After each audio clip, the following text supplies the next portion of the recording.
Okay, so I was thinking of content ideas one day and I thought, musicians are funny.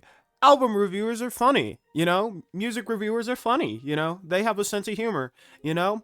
So for that, I decided to go on to everyone's favorite review website, album of the year, and see if we can pick out any funny reviews from any albums that I've picked. I have picked 6 albums that will be revealed as we go along.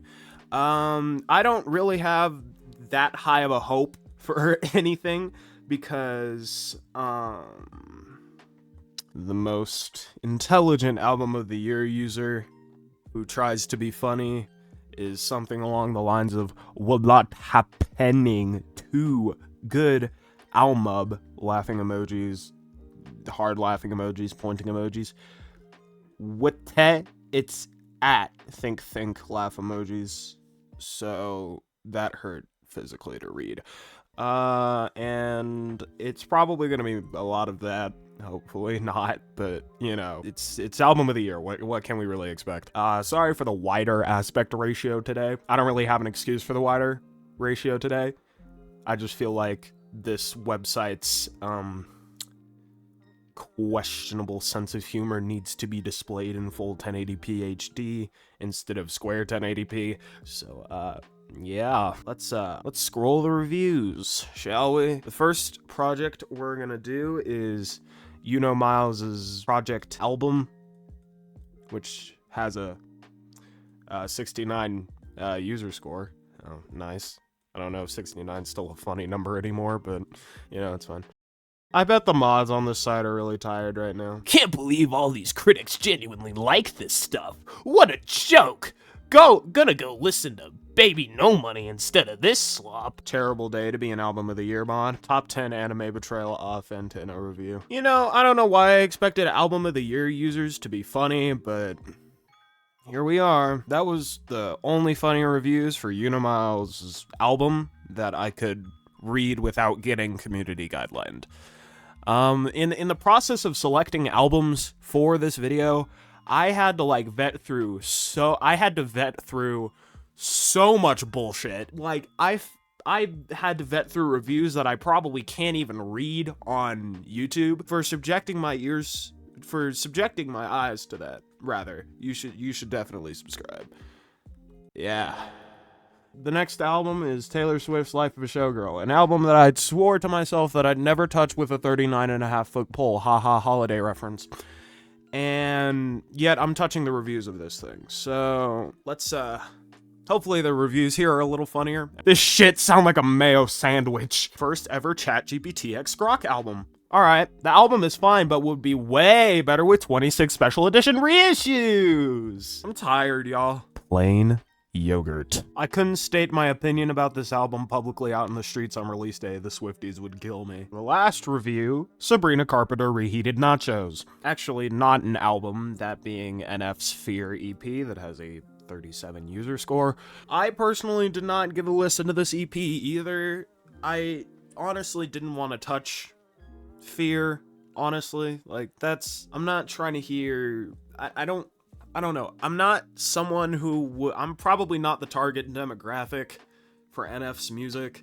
What that target demographic is, I don't know. I'm sure somebody out there. I'm sure the 164 people that gave this a 60 and above at least somewhat enjoy his music. Anyways, time for the reviews. NF, MGK, and James Arthur on the same project. I fear for my ears. Alert, alert. NF threatens to release new music. This is not a drill. It's so hard being rich. I said it's so hard being rich. Is this thing on? NF, MGK, and James Arthur, top 5 worst blunt rotations of all time. Fantano spoke. I can finally give an opinion. It's boring. And for the last review, Genuine Psychological Warfare.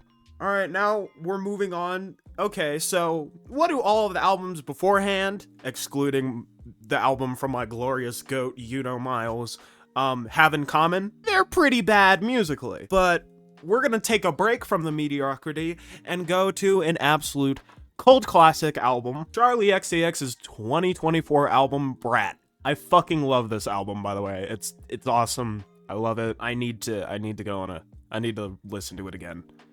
Because I listened to it a couple times in like the past year and kind of forgot about it. But, you know, trust me, I will. Oh my god, rewatch shut up and get to the it. fucking reviews No, already. re-listen I'm to so it. tired. There we go. On to the reviews. We finally have the LG Bible. The Bible. This is the Bible. You question the words of the mighty Jimmy! Me and my green homies vibe with this one. In the raved, straight up sniffing it. And by it. Well, let's just say my ketamine. Hopefully I don't have to censor that for YouTube. What a time to be homosexual. This album doubled my gayness and gave it to myself. If this album was called Bread, it would be a 10. And for the last one, try not to change your profile picture challenge. Impossible. Alright, we're back to mediocrity. We have Some Sexy Songs for You by Drake and Party Next Door. As you can see from the rating distribution over here and what everybody was saying about it when it came out, this album is worse than mid. Yeah, hopefully the reviews are funny. Hopefully the reviews are good. Because this album really wasn't. Wow, I'm so fucking funny. I'm so funny! What kind of track name is Give Me a Hug? I thought my Valentine's Day couldn't get any worse. Then I saw this. Broken heart emoji. Is this what it feels like to overdose on melatonin? We got modern Plato and Socrates.